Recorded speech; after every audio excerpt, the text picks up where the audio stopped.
Hello friends, आज बात करेंगे अपने शहर की, अपने नगर की, अपने लोगों की, अपने आवाम की। मेरे साथ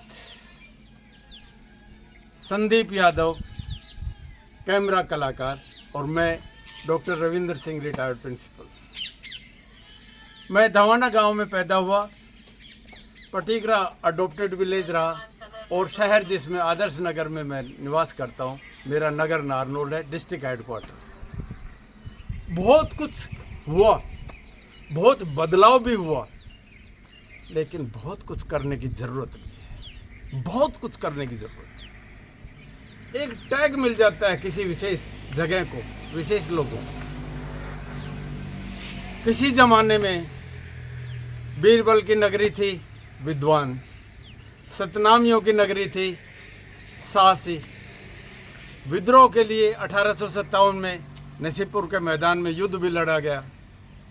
और कोई भी अगर युद्ध होता है, चाहे 62 का हो, 71 का हो, कारगिल का हो, बहादुरी के सबसे बड़े किस्से कमाऊ रेजिमेंट के मिलेंगे, और वो इसी क्षेत्र के। रोजांगला की तो बात ही कुछ और है। लेकिन क्या बात है कि छोटी छोटी चीज़ें जो हो जानी चाहिए थी, लेकिन हो नहीं पाई, उसका एक पीड़ा, उसका दर्द दिखाई देता है। हमेशा मैं कहता हूँ एक चीज़,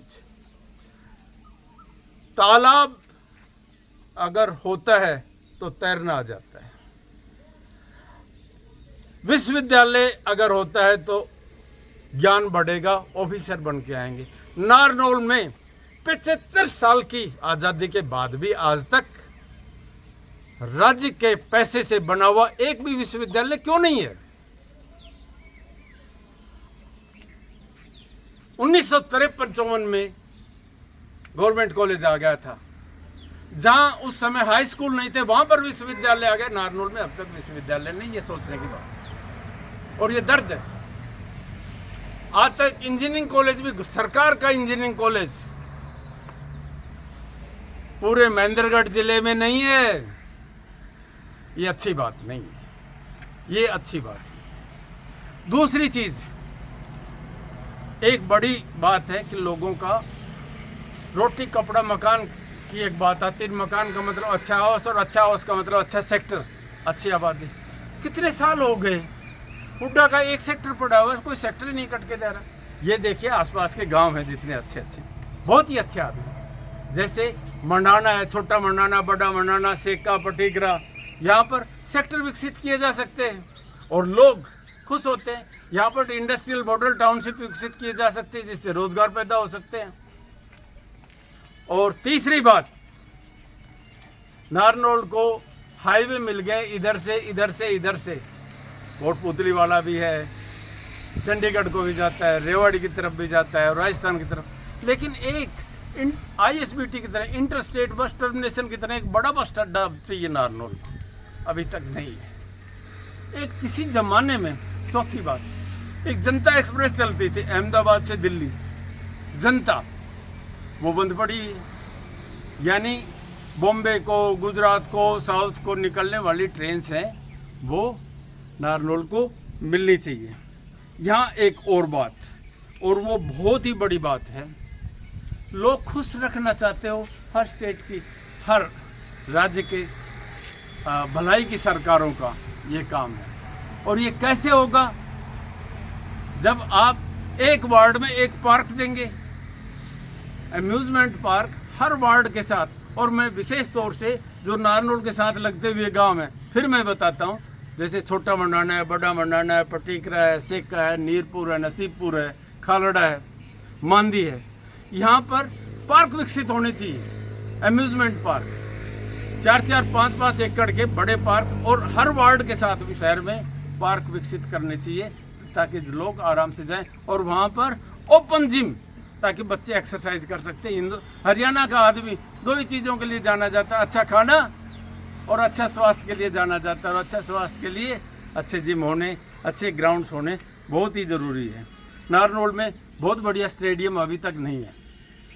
ये फिर मैं वही बात करूँगा, साथ लगते हुए जितने भी गांव हैं, यहाँ पर खुले स्टेडियम, बेहतरीन स्टेडियम और नर्सरी बना के यहाँ का आदमी फुटबॉल की टीम, जैसे पटिकरा की फुटबॉल की टीम, कृष्ण नगर की फुटबॉल की टीम किसी ज़माने में मजबूत होती थी। यहाँ का कबड्डी का, कुश्ती का, वॉलीबॉल का प्लेयर माना जाता था। इसलिए स्पोर्ट्स की नर्सरी यहाँ पर बननी ज़रूरी है। एक और बड़ी बात, अलवर से नारनौल, वैसे तो आगरा, अलवर, नारनौल ये एक्सप्रेस वे बनना बहुत ज़रूरी है। दिल्ली का सारा बहुत जो ट्रैफिक का है उसको कम करना है तो ये बाहर के रीजनल रिंग रोड बनाने पड़ेंगे। आगरा, अलवर, नारनौल ये एक्सप्रेस वे जितनी जल्दी बन जाए ये बहुत ही ज़रूरी चीज़ है। और सबसे बड़ी यहाँ पर, क्योंकि डेजर्ट वाला इलाका है, जहाँ पानी अब आ गया कैनाल का, तो यहाँ पर अभ्यारण्य, क्योंकि पहाड़ियाँ हैं उनके साथ ज़मीनें पड़ी हुई हैं, तो बर्ड सेंचुरी और कुछ अभ्यारण्य यहाँ पर विकसित किए जा सकते हैं जिससे टूरिज्म विकसित हो। मैं फिर ये कहना चाहूँगा, ये काम दोबारा से गिनवा देता हूँ। नारनौल को विश्वविद्यालय चाहिए। नारनौल के आसपास के जितने गांव हैं यहाँ स्पोर्ट्स के स्टेडियम और नर्सरी सेक्टर, हर सेक्टर के साथ और हर गांव में एक अम्यूज़मेंट पार्क और ओपन जिम होनी ज़रूरी है। नारनौल को इंटरस्टेट बस स्टैंड बहुत ही ज़रूरी है। इस समय लोगों को बहुत बड़ी परेशानियां हो रही हैं। और एक्सप्रेस वे को शहर से 5 किलोमीटर 6 किलोमीटर तक जोड़ने वाली सड़कें सब डिवाइडेड रोड बननी चाहिए ताकि सेफ ड्राइविंग हो सके।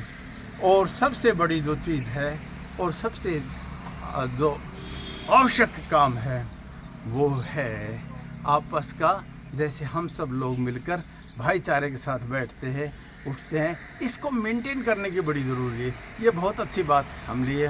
नारनौल हमेशा से एक ऐसा प्रदेश रहा है जहाँ के लोग हमेशा खुशहाल रहे हैं, हंसमुख रहते हैं, भाईचारे के साथ रहते हैं, कोऑपरेटिव होते हैं। लोग अपने घर का दरवाज़ा भी पहले बंद नहीं करते थे, कोई भी आओ, और हर आदमी के लिए जो अगर अतिथि है तो उसके लिए ठहरने का प्रबंध होता था। फिर मैं यही कहूँगा, नारनौल को एक विश्वविद्यालय चाहिए, हर सेक्टर में एक पार्क चाहिए, हाउसिंग बोर्ड चाहिए, और हुड्डा का नया सेक्टर चाहिए। एक इन्वेस्टमेंट के लिए बार बार आते हैं private company, industrial model township यहाँ डेवलप करो, लॉजिस्टिक हब का काम जो अधूरा रहेगा उसको पूरा करें। फास्ट एक्सप्रेस जो आगरा, अलवर, नारनौल का है इसको जल्दी बनाएं। ये छोटे छोटे काम हैं, इन्हीं से प्रसन्नता बढ़ जाएगी। यूनिवर्सिटी और इंजीनियरिंग कॉलेज और बस स्टैंड और ये एक्सप्रेसवे और ये पार्क आने वाली जनरेशन को आगे बढ़ाने में मदद करेगा। और ये पीढ़ी है ये जिसको आप ये कहेंगे हाथ में हाथ मिलाकर, कंधे से कंधे मिलाकर आगे बढ़ती जाएगी। यही पैगाम हमारा, यही संदेश हमारा। नारनौल एक शानदार शहर है। नारनौल एक आने वाले समय का प्रतिबिंब है, आने वाले समय का एक रिफ्लेक्शन देता है। कैसा हिंदुस्तान होगा उसका प्रतिबिंब नारनौल होगा। मेरा शहर, मेरा नगर, खुशहाल नगर नारनौल। जय हिंद।